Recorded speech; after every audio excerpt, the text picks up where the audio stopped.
खुलुमबाय लोगोफोर दिनैहाय आरोबाव आं नर्थ इस्ट मिलिटारि स्कुल बिजनि जाया दङ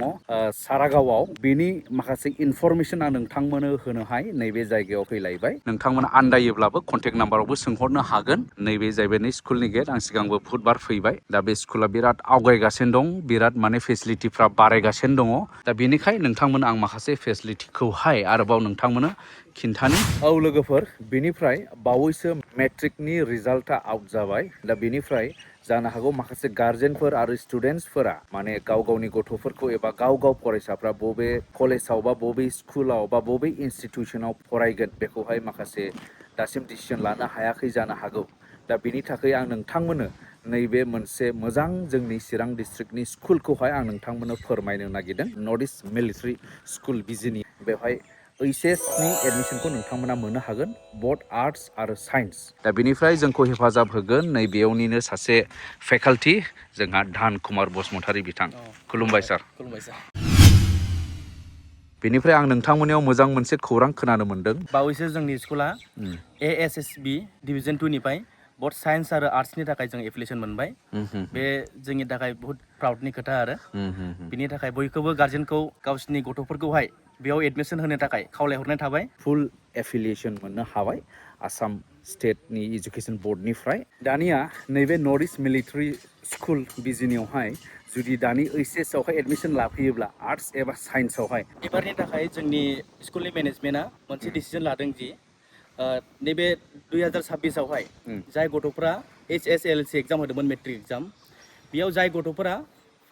स्टार मार्क बा डिस्टिंक्शन मोनदों बे गथ'फोरनि थाखाय एडमिशन फिसखौहाय फ्रि खालामनाय जादों SLC एग्जामिनेशनावहाय फार्स्ट डिभिजन मोनदों बे गथ'फोरनि थाखाय एडमिशन फिसखौ 50% कनसेसन खालामनाय जादों आरो हस्टेलनि सुबिदाया जाहैबाय जाय गथ'फोरा साइन्स स्ट्रिम लागोन बै गथ'फोरनि थाखाय हस्टेलनि सुबिदाखौ खालामनाय जादों आरो आर्ट्स स्टुडेन्टखौहाय जों एबारनिफ्राय लानाय जादों बे गथ'फोरनि थाखाय जोंना एकमडेशना एसे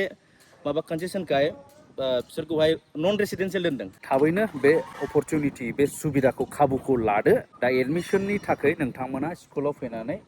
फर्मखौबो लांफैनो हागोन आरो दरफाननि गेजेरजों अनलाइनबो एप्लाइ खालामना दोननो हागोन जों एन्ट्रेन्स एग्जाम दोनदों सार एन्ट्रेन्स एग्जामबो दङ दा बिनि एडमिशन लानो थाखाय एन्ट्रेन्स एग्जाम दङ गथ'फोरनि रोंगौथिखौ नायनो थाखाय माबायदि पारफरमेन्स माबायदि बे हिसाबै जों बोरै फोरोंनो गथ'खौहाय बिनि थाखाय जोङो मोनसे एन्ट्रेन्स एग्जाम लानाय जायो बियो जों 19 एप्रिल सानडे गोलैयो बेयाव लानाय जागोन 10टानिफ्राय 12टासिम जागोन 2 घन्टानि एग्जाम 50 मार्क्सनि बेयाव एमसिकिउबो थागोन ओमफ्राय डिसक्रिप्टिभबो थागोन आरो मोनसे उनाव बिनि उनावहाय 26 एप्रिलावहाय सानडे गोलैयो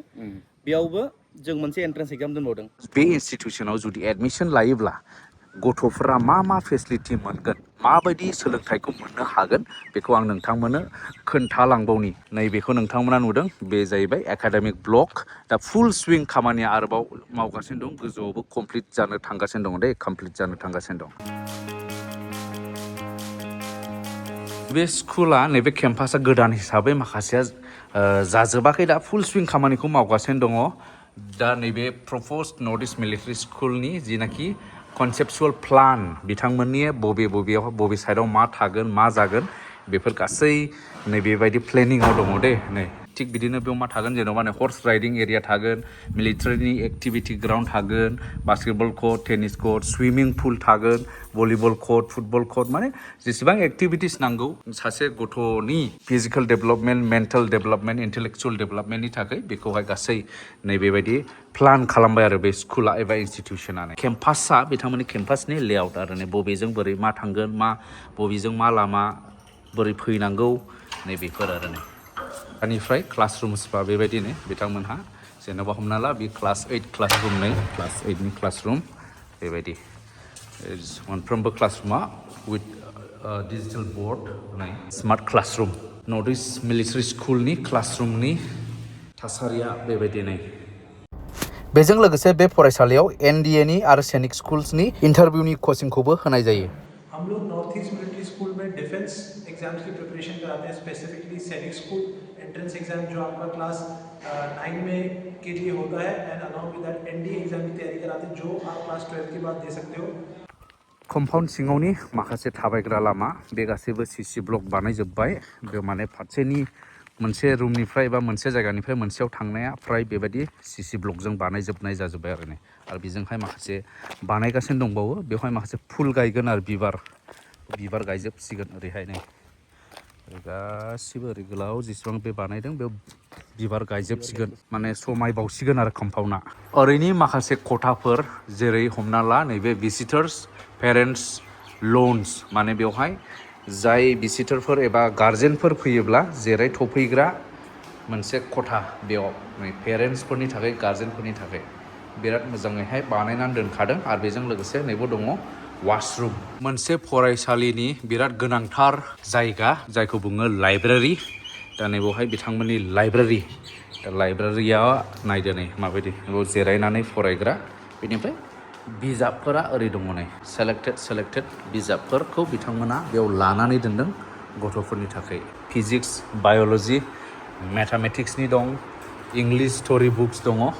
रोखोम आरो साइन्सनि बिभागखौ बिराद इम्परटेन्स होनांगौ जायो थिग बिनि थाखाय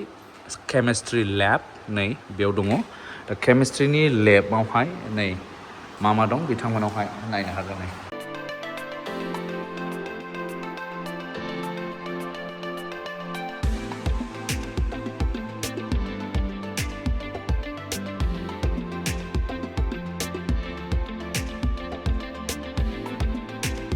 दिनैनि दिनाव कम्पिउटार नलेज एबा कम्पिउटार एजुकेशना बिराद इम्परटेन्ट बेनि थाखाय कम्पिउटार लेब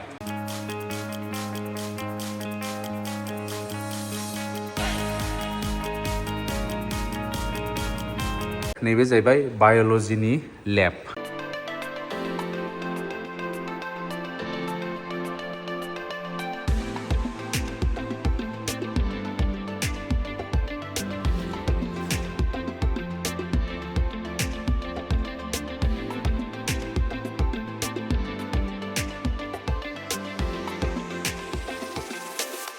फिजिक्स बेनिनो लेबरेटरि येस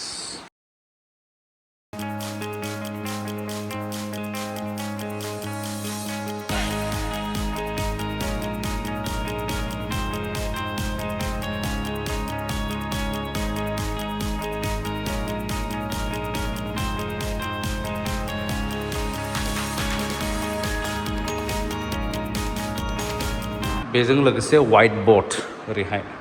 फोरोंगिरिया फोरोंग्रा बेनिफ्राय गथ'फोरनि देहानि फिटनेसनि थाखाय नैबेवहाय माखासे एक्टिभिटिस खालामग्रा अबस्टाकल खालामग्रा माखासे एरिया आरो माखासे गुबुन एक्टिभिटिसनि थाखाय बेवहाय बानायगासिनो दं आरो बे गथ'फोरनि खारनाय बारनाय दुरुं गाखोनाय बेफोर गासैखौबो नैबेवहाय बिथांमोना फोरोङो आरो बेलाय दा दिनैहाय बिथांमोनहा अफिस बन्द स्कुल बन्द नालाय बेनिखाय गथ'फोरा गैथ'वा अब्लाबो नोंथांमोननो मोजाङैहाय बेखौहाय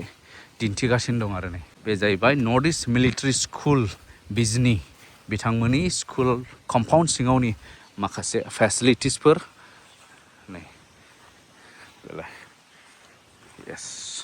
गासै अबस्टाकलनि मानि आरो नै ओरैहाय दङ जाहैबाय नै बेबो गथ'फोरनि दुरुङाव थाबायनाय मानाय बेलेन्सिं नै बेफोरनि थाखाय आरो नै बेलाय ओरैनि साइडआव बे गासैबो बेयो अबस्टाकलनि एक्टिभिटिसनि एरिया आरो अबस्टाकलनि गथ'फोरनि गथ' आर्मि ट्रेनिंफ्रावसो नोंथांमोना नुदों जानो हागौ नै बेफोरखौ दा बिदिनो जाहाथे गथ'फ्रा बेनिफ्राय थाङोब्ला सहसैनो माखासे खारनाय बारनाय इन्टारभिउफोरखौ जेन गोरलैयैनो पास जाहैयो इन्टारभिउफोरखौ जेन पास खालामहैनो हायो नै बेनिफ्राय आरोबाव नैबाव गोदानै बानायगासिनो दंबावो नै अबस्टाकल बा एक्टिभिटिसनि थाखाय नै बेलाय येस मटर टायारनि नै टाइगार जामजोंसो बारनांगोन दां गुदुंजों ग्लब स' बिथांमोना बिराद इम्परटेन्स लायो फिजिकेल फिटनेस जिहेतु बियो मिलिटारि स्कुल बेनिफ्राय बे स्कुला फुल्लि रेसिडेन्सियेल स्कुल ओमफ्राय बोथ बयस एन्ड गार्लसनि थाखाय दा बेनि थाखाय बेवहाय हस्टेल फेसिलिटि बिथांमोनाव मोजाङै दंखायो बे जाहैबाय हस्टेल नै जेन'बा हस्टेलखौ आं नोंथांमोननो गोजानैनिफ्रायनो दिन्थिहरनि बे जाहैबाय नै नायदो बे जाहैबाय बयस हस्टेल गाहायावहाय रेडि आरो गोजौनिबो रेडि जानो थांगासिनो दं नै दा गाहायाव हस्टेलनि गथ'फोर थायो आरो गोजौआवहाय बानायदेरबावगासिनो दं बेबायदि बे जाहैबाय हस्टेल कम्पाउन्ड नायनो हागोन नै हस्टेल कम्पाउन्डखौ नोंथांमोना जाय गाव गावनि गथ'फोरखौ एबा जाय गथ'फोरा बेयाव एडमिसन लाफैनो गोसो क्लास 11आव दा दा एडमिशना अपेन जाबाय स्कुलाव फैनानैबो फर्मखौ लांफैनो हागोन आरो जगाजग खालामनो हागोन कन्टेक्ट नाम्बाराथ' स्क्रिनावनो दंबाय थायो बेबायदि